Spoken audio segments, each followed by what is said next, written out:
Ethan? Ethan! Oh.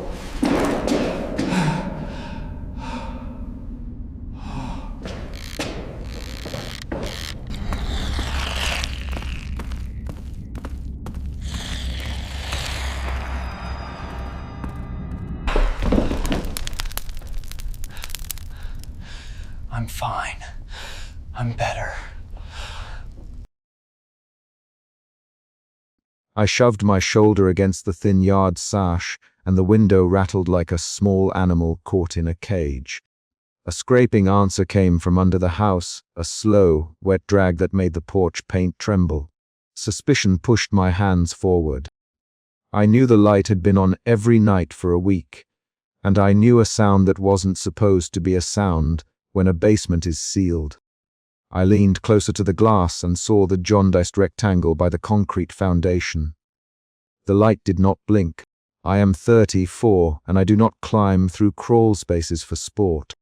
I keep a small notebook on the kitchen counter, a cheap flashlight in my jacket, and a thin key ring I never lose. I went outside because the scraping started again at 9:30, and because the sound was not the thunder of settling wood. It scratched in rhythms, like someone testing the strength of a joist. My pulse picked up on its own. I put a palm flat on the sill to steady my breath. I rapped the neighbor's front door hard enough that the knob jiggled. Marta Lyle opened it a crack before I could ring again. She was in an old cardigan and slippers, the kind you saw on people who lived in one house for decades. "Marta," I said, "your basement light." "Daniel." "Marta." She looked to the side as if to check for an answer that wasn't there. "It's nothing." "Old wiring." I told you before. Her voice cut off at the same place I felt my suspicion deepen. I pushed forward. "There's scraping, Marta. Something's under the house. The light's on every night. I can hear it from my porch." Marta blinked. She kept the door barely open. "That basement is sealed. I locked it after the pipes were fixed. You think I'm some kind of—" Her hands tightened on the doorframe. "Why are you out here at this hour?" I said. "Because the light never turns off. Because something is scraping in there and it's been a week. Because there's a child's plastic charm stuck to the joist." "Marta, please." My voice came out lower than I meant. My jaw was a little sore from clenching. She kept her distance. "We don't go down there, Daniel. I don't want to talk about it." She closed the door without slamming it. The frame of her old porch clock clicked in the silence that followed. I stood with my hand on a cold doorknob and felt a change. Irritation flared, then something closer to resolve. I pulled my phone out and dialed Jess. "Jess, come outside," I said when she answered. Now, her laugh on the line was stunned and half ready. "You kidnapped me at midnight, Dan," she said. "What's wrong?" "There's scraping under Marta's house. The basement light won't go off. Come with me." "Bring a camera and something to pry up a hatch." I kept the sentence short. I did not want to explain over the phone. Her breath hitched. "Okay. Be there in 10. Jess, don't do anything stupid." When Jess arrived, she had a backpack and a compact digital camera with a strap. She put the strap around her neck and looked exactly like the friend I called at 2 in the morning. Pragmatic, impatient, and useful. "You scraping, Jess, not pipes, scraping." "Not pipes," I said. "Come see." We crossed the short yard in silence and crouched by the damp strip of lawn that led to the crawlspace hatch. The panel was warped in the middle, a rectangle of rotten cedar that had been nailed down years ago. The nails were old and half pulled. Small clumps of loose soil gathered at the seam as if something had pushed outwards. Jess crouched beside me and breathed. Who would hide something under a house? Her voice was low. The flashlight in my jacket cut a thin cone across dirt and rotted wood. I reached for the pry bar and lifted at the edge. The panel gave with a wet breath of air, and a smell of damp earth spilled into our faces. There in the joist near the opening lay a small plastic toy. A faded charm shaped like a cartoon cat with a broken loop. It had been pushed into a crack and smeared with soil. Jess swallowed. "That's not Marta's kid," She said, "She doesn't have kids. The charm was not mine. It belonged to someone small enough to lose such a thing while crawling." A car headlight's sweep crossed the street, and I felt the presence of other houses like the eyes of neighbors. I had a choice: call the police and wait, or go in. Jess, we could call Ruiz. I looked at her face in the flashlight beam. She wasn't smiling. The scraping started up again. Closer now, a slow layered rasp against wood. "We go in," I said. "We document. If it's nothing, we leave. If it's not..." I did not finish the sentence. My hands moved before my mind settled. I am careful by habit, but my hands had a stubborn habit of acting when my suspicion reached a certain point. We dug our hands into the dark seam and pulled the hatch up. Dirt fell like dry skin. The opening smelled of old roots and iron. Jess slid her camera to record and handed me the small lead bulb she carried. I squeezed into the opening first because my jacket gave me better grip. The space was less than 3 feet tall. I crawled on my belly into a tunnel of splintered wood. The scraping sounded directly ahead, not random. I pushed forward, breath short. I could hear Jess above me muttering into her recorder, saying my name, saying that she could see a dim light beyond the joists. There was a carved alcove under the house, cut out of the foundation, an intentional cavity. At the lip of that cavity sat a figure. The figure hunched in the light and at first looked like Jess. I froze. My mouth went dry. The figure blinked with a delay. Its head tilted too long and then rapidly. It was perched with knees drawn to chest, hands wrapped around shins. And when it turned a face toward me, it wore a copy of Jess' hair and the same camera strap around its neck. But the angle of its head was wrong. The smile when it opened its mouth showed teeth at odd angles. I reached out. My fingers brushed a sleeve that was almost Jess' jacket. The sleeve felt slick and cold like damp rubber. The figure's voice came layered, 2 pitches out of sync. "Daniel." There was a pause between the 2 layers, like 2 people saying the same name at once. "Daniel," it said again with a click. I jerked back and crawled out. Wood scraped under my palms. I got one shoulder out and looked up at Jess kneeling over the hatch. Her face was pale and she said, "Daniel." "What?" Then the thing in the alcove moved. It stood with a crooked, wrong motion and pushed itself into the crawl space like a rip in fabric.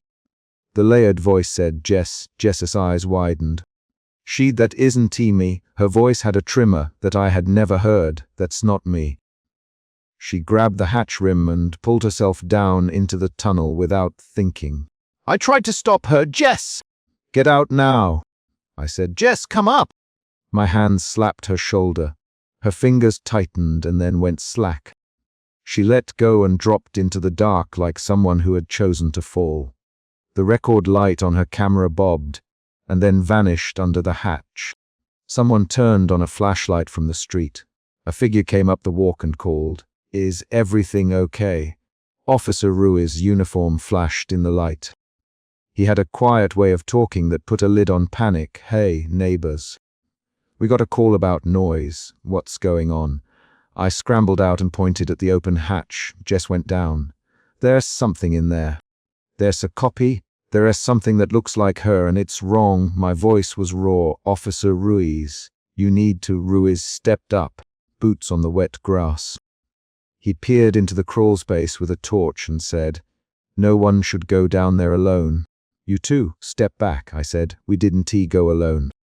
I can show you the charm." My hand found the trinket at my belt, where I had tucked it, and I held it up. Ruiz's face shifted for a fraction of a second. He took the charm from me without gloves and turned it over. "I'll take this as evidence. You both need to give statements. For now, clear the yard." His tone was official and calm, like a uniform could be applied over any strange fact. Marta came to the porch and watched as if she were watching a play she had not agreed to attend. Her lips were pressed together. Jess did not come back up. The neighbors gathered on their stoops, peering through hedges. Word ran from one house to the next. Someone had seen a light all week. Someone else had heard a noise. My explanation about the scraping sounded less coherent by the time I said it. Officer Ruiz wrote into his notebook and asked questions that seemed to assume the answer he wanted. When did you first see the light? He asked me, how long have you been hearing noises? He used my own words back at me like a mirror. Marta. We sealed it after the pipes. We don't go down there. Her hands trembled when she said it. Then she said, please, Daniel, stop making a scene. Her eyes cut to Ruiz and then away. She did not try to come near the crawl space. Ruiz calmly, I can have you two interfering. This is a welfare check. We'll secure the house and contact maintenance. Leave us to it. He left the charmed toy in his palm like a token. I argued, but the neighbors were quiet, and the police had a way of turning an active threat into paperwork. Jess' camera was still recording somewhere under the joists. They asked to stand on the sidewalk while an officer took statements. I told the truth. I said, I saw it. It wasn't Jess. It moved like a wrong imitation. I said her name. I felt my voice crack and I walked my hands through my hair. Questions were short and formal. Officer Ruiz wrote in a steady hand. Marta looked away and said nothing. At one point, Ruiz, we'll need access to the basement tomorrow. If there's a missing person, we'll coordinate. He missing person, like it was a category separate from the smell under the house. He placed the charm in an evidence bag and sealed it with slow fingers. His eyes were careful enough that, for a second, I thought he might look at me as if he believed in the scraping. Neighbors began to murmur among themselves. Someone offered to call someone else. A pale man with a beard said, call the station. If they missing, get them in the system. He tapped messages into his phone. Marta kept her hands knotted into the cardigan at her throat. When the officers left, they took a statement and left a tag on the doorknob. The night receded to a raw, domestic chaos. Neighbors returning to their curtains, porch lights clicking off one by one. I walked back to my house with my feet heavy, Jess' camera strap weight in my head. In my kitchen, I opened the small notebook and wrote a line. Basement light on nightly, scraping sound. Jess went down, Officer Ruiz took toy. I wrote in short lines because long sentences unspooled into panic. I photographed the basement window from across the street with my phone. The yellow rectangle stared back like a bad bruise. I called the number I had for Marta. She answered on the second ring. Daniel, she said, please don't call me again tonight. Officer Ruiz, they DB by. I don't want to talk about it. Her voice folded at the end like a hand, closing. I pressed my thumb to the screen and said, Marta, the toy. Where did it come from? She paused. What toy? She asked. Her pause was a small, deliberate silence. Then she said, you shouldn't poke around in other people's homes. She hung up. I sat at the kitchen table with the light from the street lamp slanting across my notes. Doubt shifted to fear in my chest. The fear that Jess would not climb out, the fear that a neighbor could say nothing and mean it, and then to a kind of cold determination. I packed a small bag with water, batteries, and a spare pair of gloves. I tucked the notebook into the inner pocket where I kept the thin key ring. Before dawn, I walked back across the street and took another photograph of the basement window. People in their houses moved behind curtains. The light still burned. I left a short note on Marta's porch in my handwriting. If anyone goes down there, don't go alone. I folded the paper and tucked it under the porch rail like a small warning. Then I walked back to my kitchen and sat with my hands folded on the table. I heard a single knock on my door a little after 5. It was soft and measured. My chest tightened. I stood and walked to the door. I opened it a crack. Officer Ruiz stood on my stoop with a sealed evidence bag in his hand and a look I couldn't read on his face. Daniel, he said, we need to talk again. For the report, he lifted the bag with the trinket inside and held it between his fingers like a small, strange relic. I looked back over my shoulder at the window across the street. The light under Marta's house still glowed a weak, jaundiced yellow. I stepped back and closed the door with Ruiz standing there waiting. The knock came as a factual sound and not as a metaphor. I slid my notebook from the pocket and opened to the page where I had written the words in block letters. My hands were steady enough to write one last line. Do not go down. Then I set the notebook on the table and walked to the window to look again at the rectangle of light that refused to die. The scraping had stopped, but I could still feel the pattern in my teeth. I left one light on in my kitchen and sat near the door. Outside, the house across the street whispered with the sound of people beginning their mornings. The basement light on Marta's house remained on, a constant. The small charm sat sealed in evidence. I did not sleep. I listened for a sound that might mean Jess had come back up, and I waited for something else to knock. A soft rap at my door broke the waiting. I moved to open it. The chapter ends with my hand on the knob and Rui's shadow crossing my hallway as the porch light flicked once. I grabbed Mrs. Alvarez's sleeve and pulled her away from the window when the scraping came again. Suspicion drove me that night. I had watched that basement light burn every evening for a week, and the sound under the house had a rhythm now. A patient, dragging rhythm. Why is it still on? I asked, and the light tilted, as if someone under the floor had bumped the bulb. The scraping answered like wet cloth on wood. That first confrontation became the pivot. It forced me to move from watching to doing. Mrs. Alvarez kept her hands wrapped around a folded flyer. Her thumb trembled on the paper. I found this by the hedge, she said, near the crawl space. She thrust the flyer at me so I could see the photograph. Ethan's face stared back. Ethan Park. She read missing since last Thursday. Do you know him? Yes, I said. He's my neighbor and my friend. He's hard about trivia nights and cheap coffee. He got spooked and left his jacket here last week. I named him the way people name a failing car or a leaking pipe. Practical, certain. My voice was flat with purpose. I needed proof, and Mrs. Alvarez had given me two things, a photograph and a key. She held up a rusted house key on a thin ring. Found it in the dirt by the crawl hatch, she said. It was half buried. I kept it because the photo kept turning over in my head. Her eyes slid to the basement window, to the yellow spill that painted the lawn. I didn't want to go near it. But the light won't stop. I don't sleep. She squeezed my arm. Please don't go alone. That was the second emotion pushing me, resolve. Suspicion changed into obligation. I felt a duty toward Ethan that tasted like lead. I told Mrs. Alvarez to stay on the porch and not to call anyone yet. I told her to wait for me. I went to my car, found Ethan on my phone after 3 rings. He came. He came because I said his name twice and used the word missing. Ethan opened his door with a cursing breath. He was still half asleep in a scooped shirt.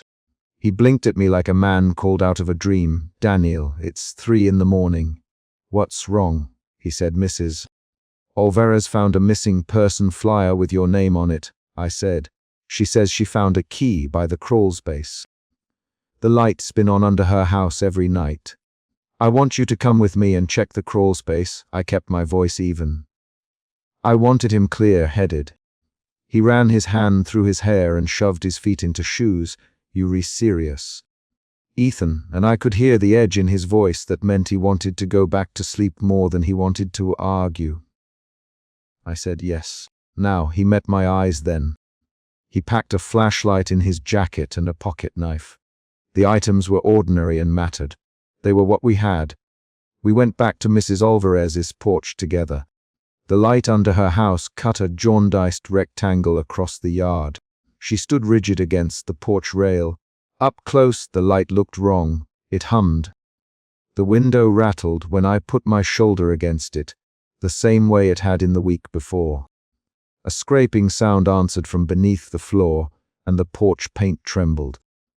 Mrs. Alvarez opened her mouth and then closed it. I didn't want to call you, she said finally. I thought I was losing it. But the flyer, people called the number, and the line was dead. When I went by the hedge, I found this key, and then I heard something like hands on the joists. Her voice flattened into a description. She pointed at the crawl hatch with a finger that shook. Ethan crouched by the warped hatch and ran his hand along the edge. He lifted, cursed softly, and the wood gave with a wet, splintering sound. We forced it up using the tip of his pocket knife and my flashlight. The aperture opened to a black slot that smelled of dust and old damp. Scrape marks ran along the joists like scores left by a careful animal. Something had been dragging itself through that space for a while. We squeezed into the crawl space one at a time. It fit our shoulders, but not much else. The interior scraped the back of my knees, and my flashlight beam fell across household detritus. A chipped mug, a broken toy car, a child's plastic shoe. Each item looked wrong there, duplicated in a way that made me raise my eyes for a moment and blink. Ethan found a coffee mug he said was his. He traced the rim. "That's mine," he said. "I left it at my place 2 nights ago." "What the hell?" He cut off when the beam fell on something else. A second, perfect copy of his knit cap, damp and bearing the same lint. We went deeper. Air got colder and tighter. The scrape marks grew fresher. The light from the hatch was a thin coin of yellowing light behind us. As we crawled, I heard a voice lower than the boards, and for a second it sounded like Ethan humming. I stopped and my teeth clenched. A second later a voice came from deeper. "Ethan." It called with a lag, and it was Ethan's voice layered with something. The syllables stretched a microsecond too long. Ethan's breath hitched. He answered, "I'm Em here. I'm under the house," he said, but he did not sound sure. "Mrs. Alvarez's shout came from above. "Don T, go farther!" she cried. The voice from below said Ethan's name again, clearer, a second voice overlaid with his. Then footsteps out of sync with ours moved in the crawl space behind us. They matched the tempo of our shoulders sliding past a joist, but the second set of footsteps followed with a delay. It felt deliberate. My mind jumped into fear, not the soft, vague kind. My fingers tightened on the beam of the flashlight. I realized then that something had been cataloging us. It had copied Ethan's mug. It knew small, private things about him. Suspicion curdled into alarm. "Ethan, get up here now," Mrs. Alvarez ordered from above. Her voice had a brittle edge. The beam in my hand wobbled when I turned to move. I had to maneuver carefully. The crawlspace grade dipped toward the cellar stairwell. The air smelled like wet earth and metal. We reached the junction. The hatch ended at a concrete step that led down into a stairwell. The bulb at the bottom pulsed a sick pale, the same jaundiced tone as the basement window. There were marks on the concrete wall that looked like fingernails dragged down in repetition. The light made the marks look like stacked stripes. Ethan went first down the steps. He stopped halfway and looked back. "Daniel, that key, did you see it?" he said. He held up his flashlight so the beam cut across a small pile of loose soil in a corner. The rusted key lay half, buried in the dust where Mrs. Alvarez had said it was found. He reached for it. A voice called from the bottom of the stairwell. "Ethan," it said, and then a second layer of the voice echoed with a faint detune. Like a cheap radio playing the same line a fraction too slow. "Ethan, come down." Ethan froze. His jaw moved. He flicked his eyes down. For a second he looked as if he might laugh, and then he nodded and took the step. He moved with the steadiness of someone who had decided on a task. That steadiness shifted my next emotion into a raw strain. Dread. I felt dread settle into my limbs because the sound did not call, it lured. It sounded like an invitation that copied everything it needed to make the invitation believable. We reached the basement landing and the air changed. The bulb overhead flickered. The room below smelled of stale cardboard and a chemical sweetness. Out of the corner of my vision a shape shifted.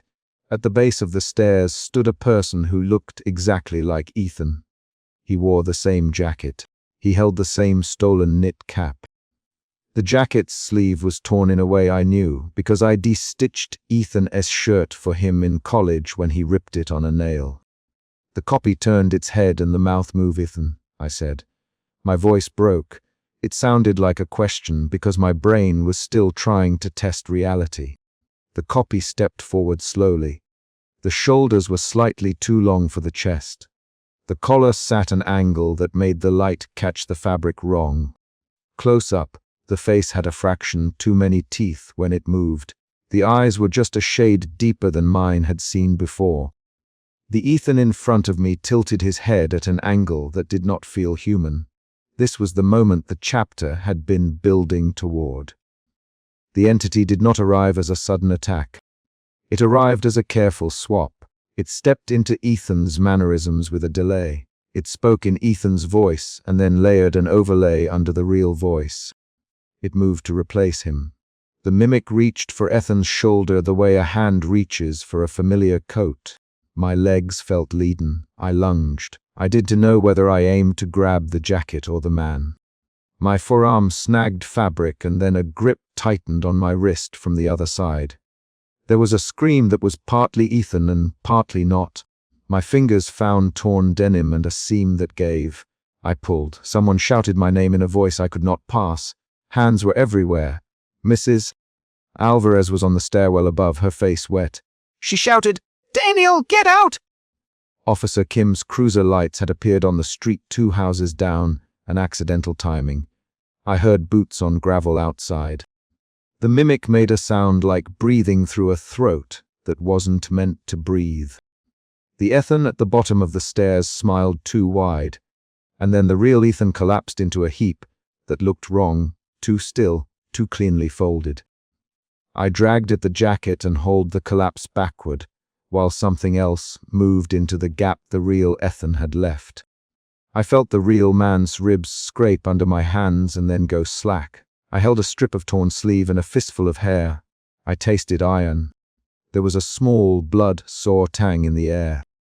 The other Ethan stepped forward with a slow, certain motion and placed a hand on the shoulder of the falling body where, a heartbeat ago, it had been.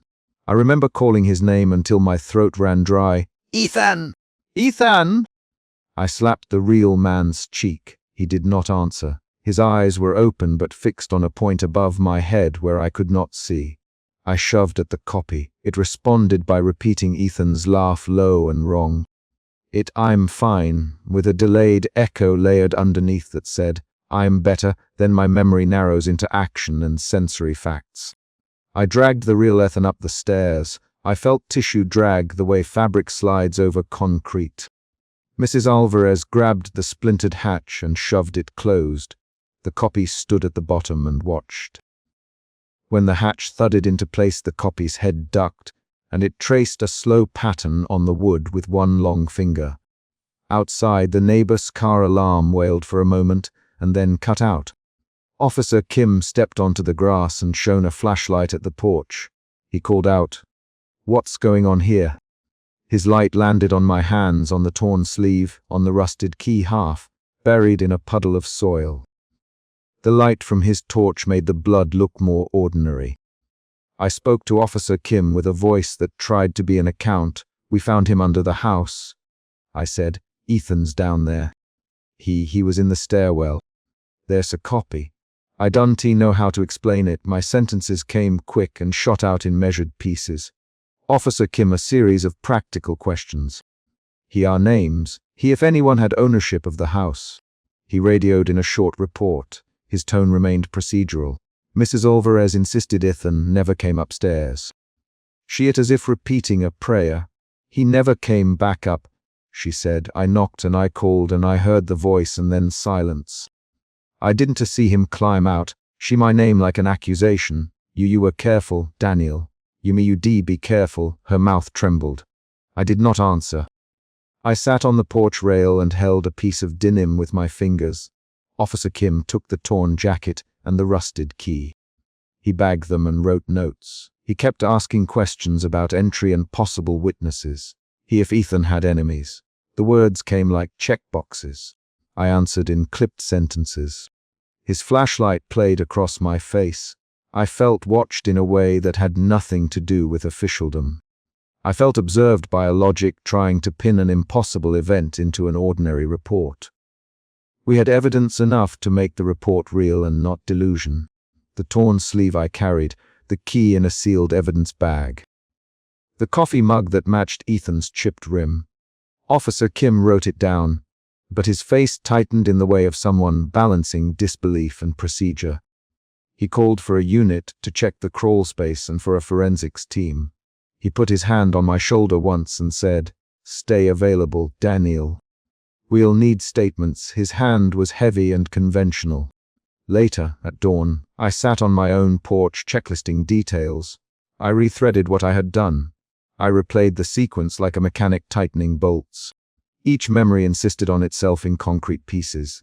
The scrape on the joist, Ethan's mug, the copy's teeth, the rusted key. My emotional state shifted again.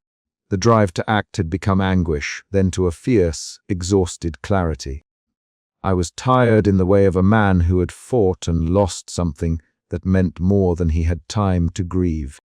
I noticed at the edge of my porch a small object glinting in the grey morning light. It was a pendant I recognized only for its pattern, a tiny mirrored disc the size of a dime with a hairline scratch. I picked it up. The disc had been polished to a reflective sheen, and it held an image like a smudge. When I looked in it, the reflection was off by a centimeter. My face in the disc blinked a fraction after I did. The movement made me drop the disc. It spun a single time and came to rest under the porch step. I told myself then to treat the object as physical evidence. I wrapped it in paper and put it with Officer Kim's bag. I told him what ID found. He frowned. He placed the disc in evidence as well and taped the bag. "We'll run it in lab," he said. "Digital artifact, maybe. Or just a cheap mirror." He did not say what I hoped he might say. That he had seen it too, that he had noticed the fraction lag. He kept it official. 2 days later the lab called with nothing conclusive. The mirror disk's surface showed a microscopic film of some biological residue and traces of machine oil. Nothing that matched a known human tissue sample. The jacket fibers had unmatched tensile tears. The mug had no fingerprints. The photographs on the missing flyer were undisturbed. The case file found its place in an evidence room.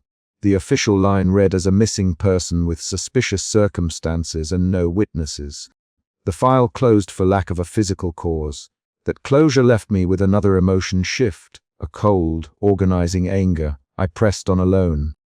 I visited old municipal records, asked carpenters who worked on crawl spaces in the neighborhood about odd construction, and I checked the house's permits.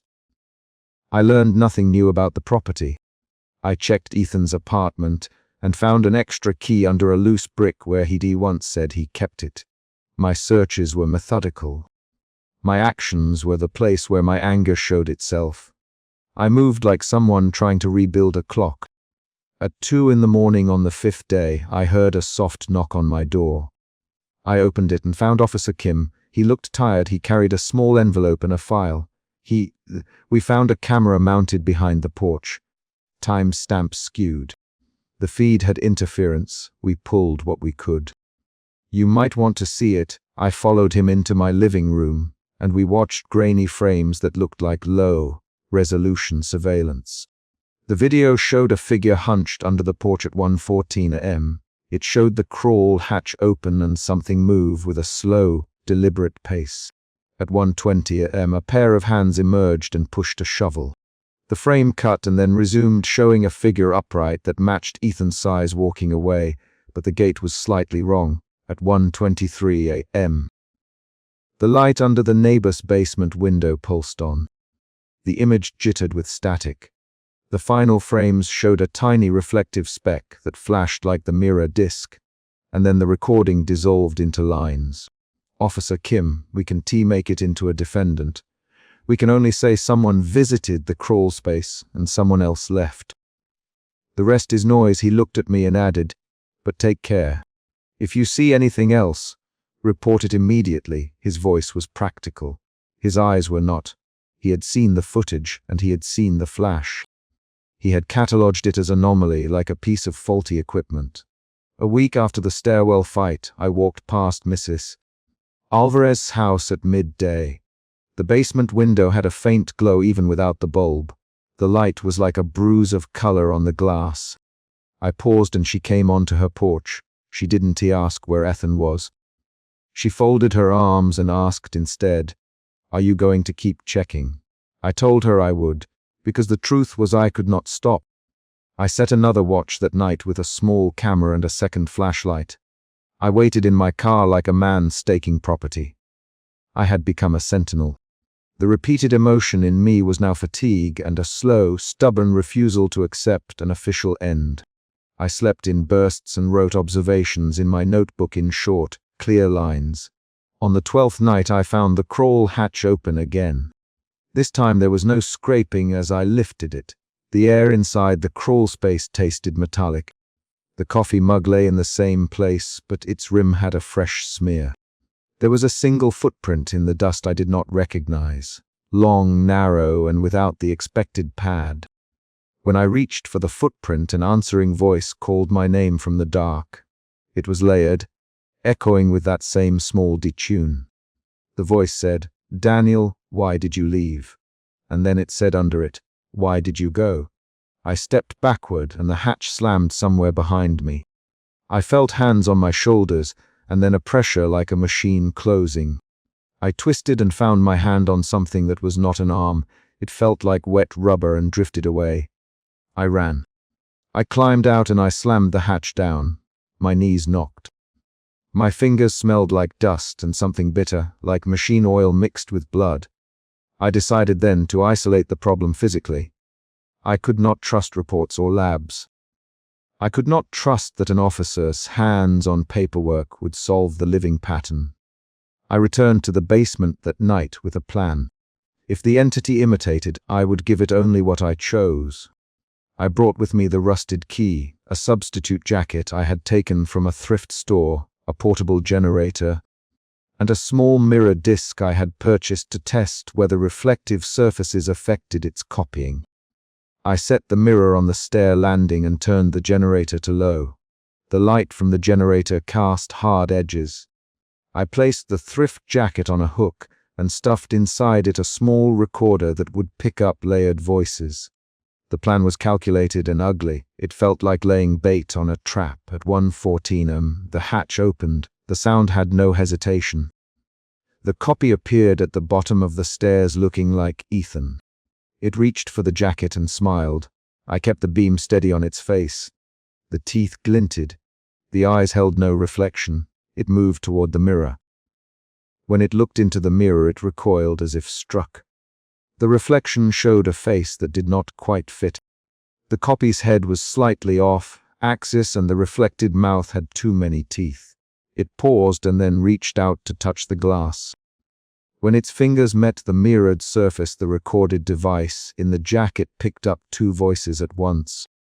One matching Ethan's exact tone and an underlayer that sounded like scraping metal. The copy tilted its head in a way I had seen before, and then it snapped its hand back as if burned. That hesitation let me act. I lunged with the thrift jacket, wrapped it around the copy's shoulders and pinned its arms. It fought with a strength that surprised me. The movement slurred into a series of animal sounds and then into layered speech. I shouted for Mrs.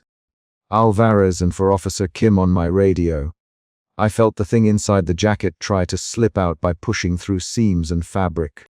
It made a sound like breathing through a mouth full of cloth. Officer Kim and two other officers arrived in minutes. They wrestled the jacket away and held the trapped entity with long poles. They were careful and loud. Officer Kim ordered everyone back.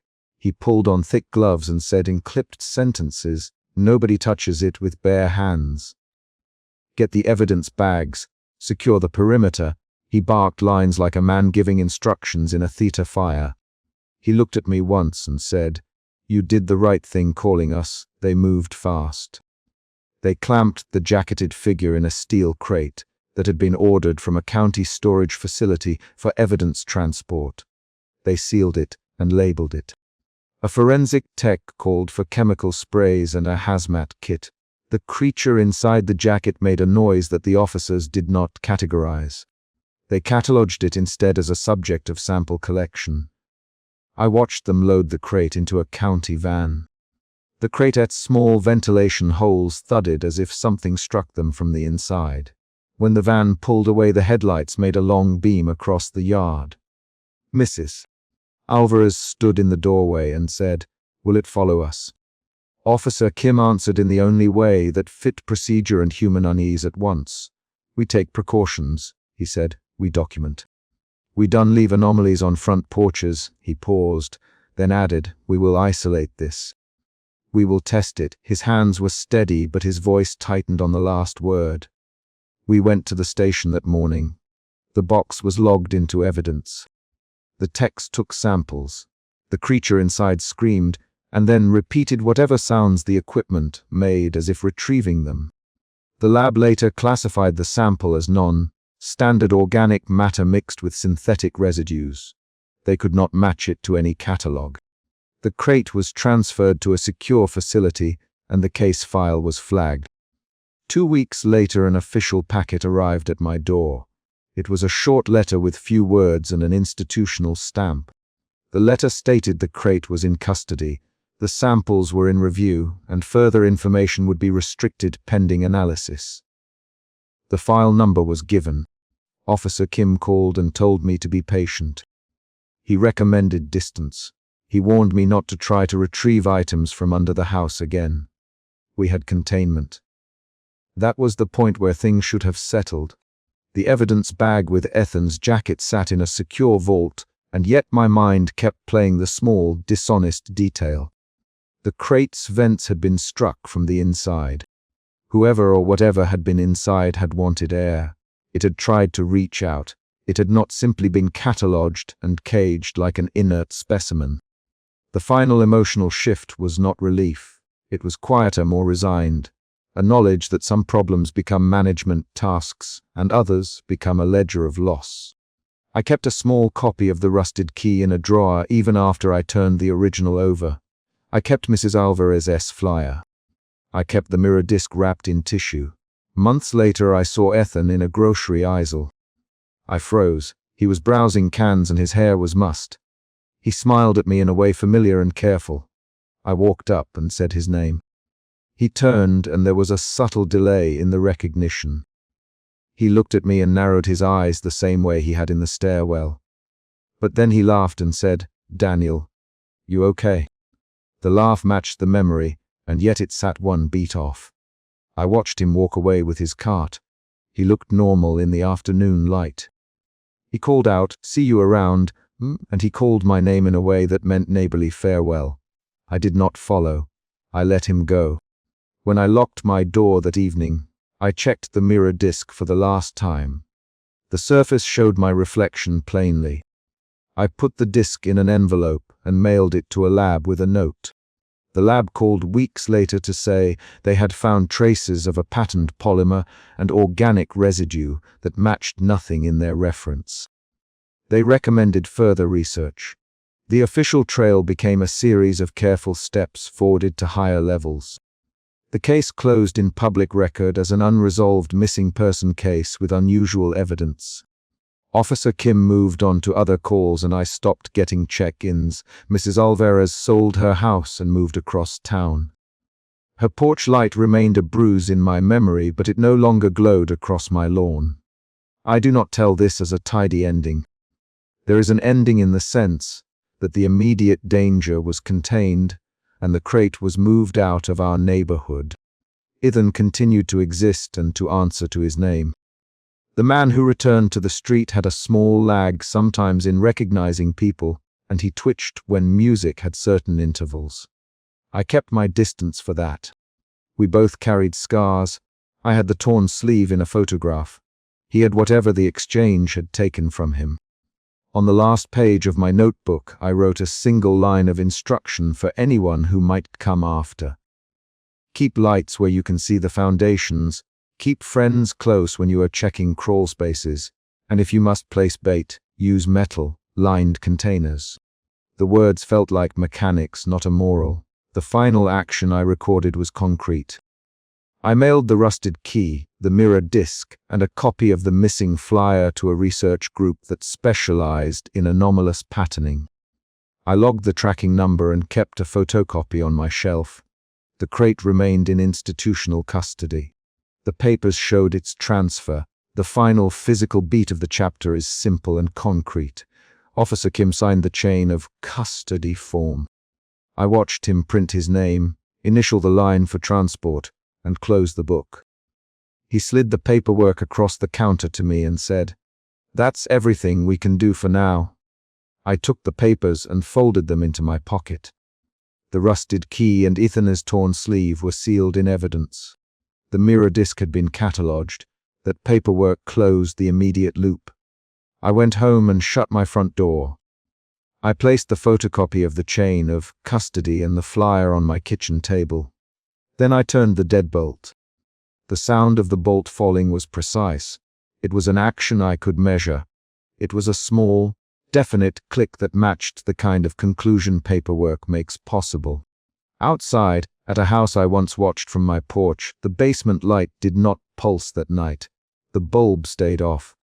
The scrape under the joists did not answer me when I pressed my ear to the floor. I do not know what the long-term answer is. I know that a thing that copies people can be restrained if you think like a technician and act without drama. I know the cost. I know Ethan's laugh is sometimes late by a fraction, and that sometimes I wake and imagine the jangle of a rusted key sliding across concrete. I keep the last concrete moments, the hatch slamming, the crate loaded, Officer Kim signing the custody form, in my mouth like a set of instructions. They are what I have left to give to anyone who might come after. The day the file moved to restricted review, I placed a photocopy of the missing person flyer and a sealed envelope containing the rusted key and the mirror disc in an archival folder. I wrote on the outside in black ink, "Creepspace, containment evidence." I slid the folder into a drawer and closed it. The drawer clicked. The sound was small and clear. It was the end of choices I could make. It was not the end of the problem. But it was the end of that night. The final concrete beat of this chapter is a sound I can repeat without metaphor. A metal clasp closing, a form signed, and the echo of a van's engine as it carried a sealed crate away from a quiet street at dawn.